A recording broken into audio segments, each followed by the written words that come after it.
मन में आ रहा है कि अमुक पदार्थ भोगे, तो आपके मन में आ रहा है, आप में नहीं आ रहा। उस समय आप जागृत है, ये मेरे में नहीं है। जहां आपने मेरे में स्वीकार किया वहीं आप परास्त हो जाएंगे, वहीं आप भ्रष्ट हो जाएंगे। वो विषय, वो घटना, वो परिस्थिति, वो क्रिया आपको भ्रष्ट कर देगी। ज्ञानावस्थित चेतसा, जिसकी बुद्धि में हर समय ज्ञान बना रहता है, मांग मेरे में नहीं, मांग अंतःकरण में है, मन में है। तो उचित मांग हो तो उसको पूर्ण कर दो, अनुचित हो तो बिल्कुल नहीं। तभी साधक हो। उचित अनुचित सब मांगे पूर्ण कर रहे हो तो संसारी हो। जो भोगी पुरुष है, संसारी पुरुष है, वो मन की सब मांगे पूर्ण करने की चेष्टा करता है और सोचता मैं सुखी हूं। लेकिन जो ज्ञानावस्थित चेतसा, जो ज्ञान में जागृत हुआ पुरुष है, वो नहीं।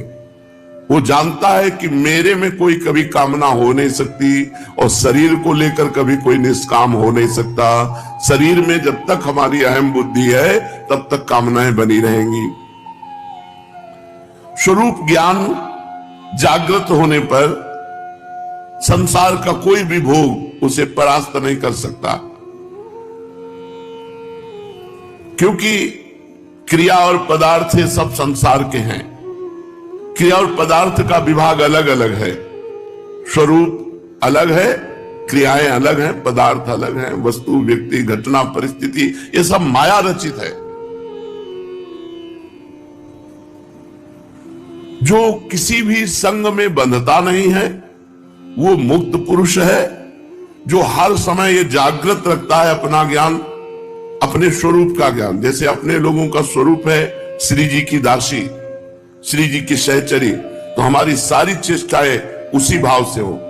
अगर शरीर संबंधी भोग की आकांक्षा हो रही है तो शरीर की हो रही, तुम्हारी नहीं हो रही। उसमें जांच करो कौन सा भोग श्री जी को समर्पित करके भोगा जा सकता है और कौन सा नहीं। अगर ये विवेक नहीं रखोगे तो 50 वर्ष हो जाएंगे, भगवत आनंद की अनुभूति नहीं होगी। 50 वर्ष हो जाते हो ऐसे ही सब कोल्हू के बैल की तरह ऐसे चलते चले जा रहे हैं और कोई अनुभव नहीं। जो मन में आया सो कर रहे हैं। यज्ञाचरता कर्म समग्रम प्रविलीयते, यज्ञ के लिए कर्म करने वाले मनुष्य के संपूर्ण कर्म नष्ट हो जाते हैं। जो गत संगस्य है, जो मुक्तस्य है, जो ज्ञानावस्थित चेतसा है, उसके द्वारा जितने कर्तव्य शास्त्र सम्मत कर्म होते हैं वो सब अंतर ध्यान हो जाते हैं। वो ना उसको बांध सकते हैं, ना उसे अगला जन्म दिला सकते हैं। श्री भगवान कह रहे हैं, जो ब्रह्मार्पणम ब्रह्महविर ब्रह्माग्नो ब्रह्मणाहुतम ब्रह्मैव तेन गंतव्यम ब्रह्म कर्म समाधिना। हर चेष्टा ब्रह्मार्पणम मस्तु। जहां ब्रह्म लिखा है वहां भगवद अर्पणम मस्तु। कोई भी तुम्हारी, कोई भी पदार्थ, कोई भी बिना भगवद अर्पण किए हुए प्रयोग नहीं करना चाहिए। चाहे वस्त्र हो, अमनिया, कुछ भी नहीं। ब्रह्मार्पणम अपने हमें से भक्ति भाव के अंतर्गत लाके कहते हैं, जो अर्पण किया हुआ पदार्थ पाता है उसकी बुद्धि पवित्र रहती है, और जो अनर्पित पदार्थ पाता है, मिला बस खा लिया, आया बस पहन लिया, नहीं। पहले प्रभु को अर्पित करो।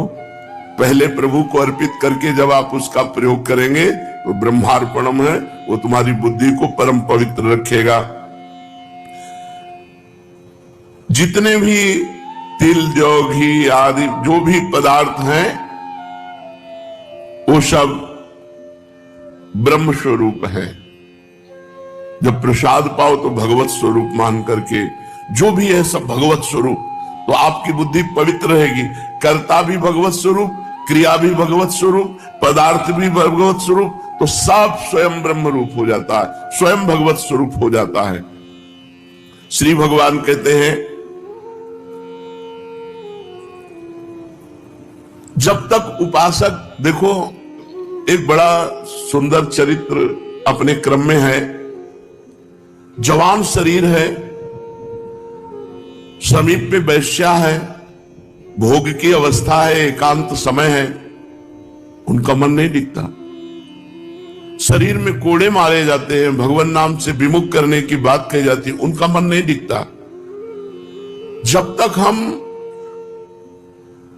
समस्त आसक्तियों का त्याग कराने वाले भगवान नाम में प्रीति नहीं करते, तब तक सुन भले लो ये स्थिति, हृदय में वो स्थिति आने वाली नहीं है। हृदय में स्थिति तभी आती है जो हमारे अंदर भजन होता है। आप थोड़ा सुनो और डट के भजन करो, देखो आप में स्थिति आ जाएगी। आप बहुत सुनो, नानात्मा प्रवचने न लभ्या न मेधया न बहुना श्रुतेन, बहुत सुनने वाले को भी आत्मज्ञान प्राप्त नहीं होता, बहुत प्रवचन करने वाले को भी आत्मज्ञान प्राप्त नहीं होता। जो इसको वर्ण कर लेता है उसको प्राप्त होता है। वर्ण करने का मतलब डट के भजन करो, किसी से संबंध मत रखो, जो पदार्थ मिले शरीर उपयोगी वो भगवान को अर्पित करके बस चुपचाप ले लो और इंद्रियों के भोग विलास से बचो। ये बहुत प्रपंच है, पूरे जीवन को नष्ट कर देता, पूरे जीवन को नष्ट कर। ये 6 विकार काम क्रोध लोभ मोह मद मत्सर, ये क्रम बाई क्रम आते रहते हैं। कभी नाराजगी आ गई तो क्रोधापहरण कर ले गया भजन का फल, कभी काम आ गया तो भजन का फल, कभी परिवार से मोह हो गया, कभी अहंकार हो गया, कभी लोभ हो गया, कभी ईर्ष्या, यही सब हमारे भजन को ढके रहते हैं। डट के भजन करो तब बात बनेगी। परम पावन चरित्र श्री ठाकुर हरिदास जी महाराज का, वो यद्यपि यवन कुल में प्रकट हुए हैं, पर श्रीमद् भागवत में कहा गया, अहोबत सुपचतो गरीयान यज्ञाग्ञे वर्तते नाम तुभ्यम ते पुस्तपस्ते जुहुः सस्नुरार्या ब्रह्मानुचुर नाम गृणंती थे। आहा, माता देवहूति जी भगवान कपिल देव जी से कहते, अहोबत स्वपच तो गरियान, वो स्वपच वो चांडाल भी गरियान माने श्रेष्ठ है, जिसकी जिह्वा पर आपका नाम विराजमान है। तेपुस तपस्ते, उसने सारी तपस्या कर ली, शास्त्र स्वाध्याय कर लिया, सब तीर्थ याटन कर लिया, सब कुछ कर लिया, विधिवत हवन पूजन साधन सब हो गया। जिसकी जिह्वा के अग्रभाग पर आपका नाम विराजमान है, वो चांडाल भी सर्वश्रेष्ठ परम पूजनीय वंदनीय है।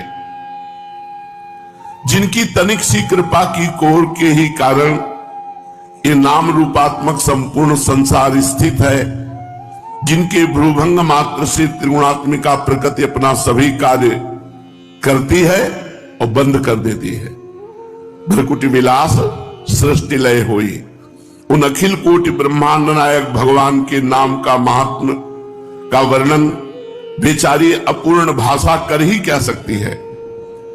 हरिनाम स्मरण से क्या नहीं हो सकता। देखो, भगवान का भजन करना है, पर गत संगस्य, किसी का संग मत करो। मुक्तस्य, हर व्यक्ति वस्तु पदार्थ घटना परिस्थिति से बिल्कुल अलग रहो। ज्ञानावस्थित चेतसा, हर समय चेतना जागृत करते रहो। मैं भगवत स्वरूप हूं, मैं श्री जी की सहचरी हूं, मैं दास हूं, मैं सखा हूं। जो भगवान ने आपको गुरुदेव के द्वारा भाव दिलाया है, उसी भाव से जागृत रहो। हर समय जो भी आप प्रयोग करो, ब्रह्मार्पणम भगवद अर्पण करके तब नाम का रंग, नाम भी जप रहे हो, मनमानी आचरण भी कर रहे हो, इसीलिए उसका रंग नहीं चढ़ रहा। भगवान नाम जप से कौन सा कार्य सिद्ध नहीं हो सकता। जिसकी जिह्वा को सुमधुर श्री हरि के नाम रूपी रस का चस्का लग गया है, उसके लिए फिर संसार में कोई प्राप्य वस्तु ही क्या है। यज्ञ, योग, जप, तप, ध्यान, पूजा, निष्ठा, समाधि, सभी का फल भगवान नाम में प्रीति होना है। भगवान नाम में प्रीति हो गई तो आपने यज्ञ कर लिया, जप कर लिया, तप कर लिया, ध्यान कर लिया, पूजा, निष्ठा, योग, समाधि, सबका फल मिल गया आपको। और भगवान नाम जप में प्रीति नहीं हुई तो सब आपका निरर्थक गया। यदि इन कर्मों के करने से भगवान नाम में प्रीति नहीं हुई तो इन कर्मों को व्यर्थ ही समझना चाहिए। इन सभी क्रियाओं का अंतिम और सर्वश्रेष्ठ फल यही है कि भगवान के नाम जप करने में निष्ठा हो जाए। हर समय जिह्वा रसमयी होती हुई बस नाम चल रहा है। जब नाम की ध्वनि चलती है ना, तो कुछ सुहाई नहीं देता। जब नाम का नशा चढ़ता है तो बहुत बड़ी सामर्थ्य आ जाती है। बस नाम कैसे बन करके जपना, यह बात ध्यान रखना है। हर परिस्थिति में राजी रहना है, कोई आसक्ति नहीं, कोई चाह नहीं, जो चाहो भगवान के चरणों में अर्पित कर दो। असंग रहो, किसी का संग मत करो, तभी नाम का रंग आएगा। किसी का संग करोगे तो उसका प्रभाव आपके नाम जपने की रुचि पर पड़ जाएगा और नाम छूटने लगेगा, नाम में आपका भाव नहीं बनेगा। समस्त सर्वश्रेष्ठ फल है साधनों का नाम में प्रीति हो जाना। भगवान नाम ही साध्य है और सभी कर्म साधन मात्र हैं। नाम जप में देश काल पात्र जाति वर्ण इसका नहीं, किस जाति का, किस वर्ण का, किस समय किस कोई पात्र है कि नहीं, ये सबका अधिकार है भगवान नाम जप करने में। पवित्र अपवित्र इनका भी व्यवहार नहीं। अपवित्र पवित्रो वा सर्वावस्थांगतोपि वा या स्मृत पुंडरीकाक्षम सवायाभ्यांतरा शुचि। वो भीतर और बाहर से पवित्र है, जो भगवान नाम जप कर रहा है उसमें पवित्रता का भी विधान नहीं।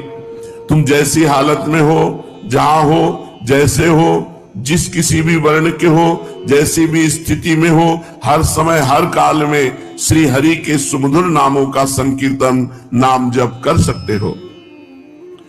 तुम चाहे जितने बड़े पापी हो, कितना भी बड़ा अपराध बन गया हो, नाम जप से पापी मनुष्य भी परम पावन बन जाता है। अत्यंत नीच से नीच भी सर्व पूज्य बन जाता है। सर्व पूज्य हो वत्स पुछतो गरियान, गरियान माने सर्वश्रेष्ठ, स्वपच माने चांडाल, नीच चांडाल भी जिसकी जिह्वा के अग्रभाग पे भगवान का नाम है वो सर्व पूज्य हो जाता है। छोटे से छोटा जगत पूज्य बन जाता है, छोटे से छोटा जगत पूज्य बन जाता है, बुरे से बुरा महान महात्मा बन जाता है। कबीरदास जी कहते नाम जपत कुष्ठी भलो, चुई चुई गिरे जो चाम, कंचन देह किस काम की, जी मुख नाहि राम। भले रोगी शरीर है, भले निकृष्ट है, कोई छू नहीं रहा, बड़ा गंदा शरीर है, पर मुख में भगवान का नाम है तो जगत पावन करने वाला है। और कंचन के समान देह है और भजन नहीं हो रहा है, वो किस काम का शरीर, नष्ट हो जाएगा, किसी काम का नहीं। वास्तव में मनुष्य अगर स्वरूप की तरफ देखे तो हर समय असंग ही रहता है। असंगोहम पुरुषा, मैं असंग हूं। जो मैं तत्व है वो असंग है। इसके अलावा जो हमारा बंधन हुआ वो यही मैं का आरोप कर लेने से हुआ। ये बात जब तक शुद्ध अंतःकरण नहीं तब तक हमारी ये बात समझ में नहीं आएगी जो श्री भगवान गीता जी में कह रहे।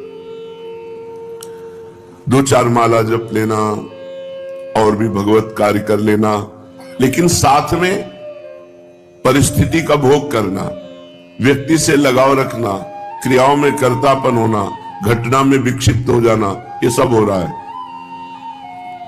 वास्तव में मनुष्य स्वरूप से असंगो अहम पुरुषः, जो ये पुरुष है, आत्म तत्व है, ये कभी किसी का संग नहीं करता। संग करने से ही बन गया। स्वयं में असंग है, अगर थोड़ा सा ज्ञान हो जाए तो ये असंगता को प्राप्त हो जाए। किंतु असंग होते हुए भी ये शरीर, इंद्रियां, मन, बुद्धि, पदार्थ, परिस्थिति, व्यक्ति आदि से संबंध मानकर सुख की इच्छा से उनमें लगाव कर लेता है। सुख की इच्छा, इससे सुख मिलेगा तो व्यक्ति से लगाव कर लिया, सुख मिलेगा क्रिया से लगाव कर लिया, सुख मिलेगा परिस्थिति से लगाव कर लिया, सुख मिलेगा पदार्थ से लगाव कर लिया, इन्हीं में बंधा हुआ है। क्रिया, घटना, परिस्थिति, पदार्थ, व्यक्ति, इसी में बंधा हुआ है। बंधा हुआ ना भगवान का प्रेमी होता है ना ज्ञानी होता है। मुक्त होना पड़ेगा। हर क्रिया, हर परिस्थिति, हर घटना, हर पदार्थ, हर व्यक्ति भगवान से जोड़ दो। इसमें हमारे श्यामा श्याम विराजमान है। ये श्यामा श्याम के लिए क्रिया है, ये श्यामा श्याम के लिए पदार्थ है, ये श्यामा श्याम की वस्तु है, श्यामा श्याम की दी हुई परिस्थिति है, श्री श्यामा श्याम के द्वारा विधान की हुई घटना है। हमको विक्षिप्त नहीं होना, हमें उससे नहीं जुड़ना, हमें श्यामा श्याम से जुड़ना है। असंग स्वरूप है, पर शरीर, इंद्रियां, मन, बुद्धि, पदार्थ, परिस्थिति से व्यक्ति सुख लेने की इच्छा से लगाव कर बैठता है। बिल्कुल सत्य, सुख की इच्छा से ही बंधता है। मेरी मनचाही हो जाए, जो मैं चाहता हूं वही हो, और जो मैं नहीं चाहता वो नहीं हो, ऐसा भाव जब तक रहेगा तब तक संग करते रहोगे। वस्तु, व्यक्ति, स्थान, परिस्थिति, घटना, शरीर, इनका संग हो, और जब तक संग होता रहेगा तब तक न भक्त हो, न ज्ञानी हो, न योगी हो, तीनों को असंग होना पड़ेगा। वास्तव में होता वही है जो होने वाला है। हम क्यों चाह करें? हम चाह करके फंसे क्यों किसी वस्तु, व्यक्ति, स्थान, घटना में? जो होना वही होगा। लाई घटे न तिल बढ़े, रहुरे जीव निशंक। जो विधना ने लिख दिया छठी राव के अंक, लाई घटे न तिल बढ़े, रहुरे जीव निशंक। हम क्यों चाह करें? न वस्तु की, न व्यक्ति की, न परिस्थिति की। जिस समय जो वस्तु, व्यक्ति, परिस्थिति, घटना जैसी होगी हो जाएगी। हमको तो हर समय भगवत स्मरण परायण रहना है। जो होने वाला है उसे चाहें या ना चाहें वो होके रहेगा, और जो नहीं होने वाला है उसे चाहें या ना चाहें वो नहीं होगा। जो नहीं होने वाला आप चाह करो या ना करो नहीं होगा, जो होने वाला है आप चाह करो या ना करो होके रहेगा। अतः अपनी मनचाही करके साधक फंसता है, बिना कारण फंसता है और फंस करके दुख भोगता है। इसलिए उपासक को चाहिए गत संघर्ष, क्रियाओं से, पदार्थों से, व्यक्ति से, वस्तु से, घटना से अपना कोई संबंध नहीं है। ये हर समय ज्ञान जागृत रखे, लेकिन बहुत कठिन है। मुक्तस्य, जो अपने स्वरूप से सर्वथा अलग है, उससे जो संग रहित है, उसी को मुक्त पुरुष कहते हैं। स्वरूप से सब कुछ अलग है। अपने स्वरूप के सिवा, अपने परमात्मा स्वरूप के सिवा ये सब मायामय है, ये सब मिथ्या है, सब मिटेगा, सब नष्ट होगा। जो अपने स्वरूप से सर्वथा अलग है, उन क्रियाओं और शरीर आदि पदार्थों से अपना संबंध जो नहीं मानता है, कामना, ममता, आसक्ति पूर्वक उनसे अपना संबंध मान लेने से ही बंध जाता है, पराधीन हो जाता है। जो योगी, जो साधक अपने इन माने हुए शरीर, पदार्थ, क्रिया, इनसे संबंध नहीं रखता, वो मुक्तस्य, वो माया मुक्त हो जाता है, वो दुखों से मुक्त हो जाता है। ज्ञानावस्थित चेतसः, जिसकी बुद्धि स्वरूप ज्ञान में स्थित है, जिसकी बुद्धि स्वरूप ज्ञान में नित्य निरंतर जागृत है। भगवान जिस पर कृपा करते हैं उसको केवल केवल अपना रास्ता देते हैं, और जो कृपा का पात्र नहीं बनता उसे संसार दे देते हैं। हरिदास जी के पास अपना कहने वाला कोई था ही नहीं, क्योंकि माता पिता पधार ही गए, वैष्णव के संग से ही जीवन कट रहा था। एक कमंडल भी नहीं था इनके पास। बस ये गांव में भिक्षा मांग लेते, भिक्षा में जो कुछ मिल जाता 24 घंटे में एक बार उसे पा लेते, और हर समय नाम जप करते थे। काफी समय अद्वैताचार्य जी के पास रहे। घर छोड़कर ये वन ग्राम के समीप बेनापोल नाम के घोर निर्जन वन में एक फूस की कुटी बनाई, और वहां अकेले नौ किशोर अवस्था से बेनापोल में एक फूस की झोपड़ी में वह नाम जप कर रहे। अब नाम जप से चेहरे में तेज आता है। अगर शरीर स्वस्थ हो और ब्रह्मचर्य हो और नाम जप करे तो उसके चेहरे पे एक लावण्य होता है, एक आकर्षण होता है, एक खिंचाव होता है। इनके तेज से, प्रभाव से वहां के सभी प्राणी एक प्रकार अलौकिकता का अनुभव करते, शांति का अनुभव करते। जो भी जीव इनके सन्मुख आता वह इनके प्रभाव से प्रभावान्वित हो जाता। ये कितना नाम जप करते थे? 3 लाख। हरे राम राम राम हरे हरे, हरे कृष्ण कृष्ण कृष्ण हरे हरे। 3 लाख नाम जप करते थे, उच्च स्वर से करते थे। भगवान नाम का उच्च स्वर से 3 लाख नाम जाप करते, बिना पुल में फूस की झोपड़ी बनाकर जंगल में। वहां का वातावरण ही बदल गया था। जो जाता उसे शांति का अनुभव होता। प्राणी मात्र की निष्कृति का ये भगवान नाम को ही एकमात्र साधन समझते थे। इससे थोड़े ही दिनों में इनका यश फैल गया। दूर दूर से लोग दर्शन करने आने लगे, बड़ी भीड़ लगने लगी। तो भीड़ लगने में कुछ श्रद्धालु होते तो कुछ अश्रद्धालु भी होते हैं। दुष्ट बुद्धि के लोग भी ये देखने के लिए आए भाई क्या है। उनको इनका प्रभाव देखकर असह्य हुआ और अकारण जलने लगे हरिदास जी से और द्वेष मानने लगे। ईर्ष्यालुओं में वहां एक रामचंद्र खां नाम का बड़ा भारी जमींदार था। वो इन्हें भ्रष्ट करना चाहता था, नीचा दिखाना चाहता था। इनके बड़े हुए यश को धूलि में मिलाने की बात सोचने लगा। साधकों को पतित करने के लिए भगवान की माया परोसती है कंचन कामिनी कीर्ति। ये लो भोगो इनको, भगवान का भजन छोड़ो और इनको भोगो। कीर्ति से भी भारी है कामिनी। कामनी का प्रलोभन सर्वश्रेष्ठ 3 में समझा जाता है। कंचन कामिनी कीर्ति में कामिनी का सबसे ज्यादा समझा जाता है। रामचंद्र खां ने सोचा इसी प्रलोभन के द्वारा हरिदास जी को भ्रष्ट कर दिया जाए, किंतु उनको क्या पता सीम की चाप सके को तासु बड़ रखवार रमापति।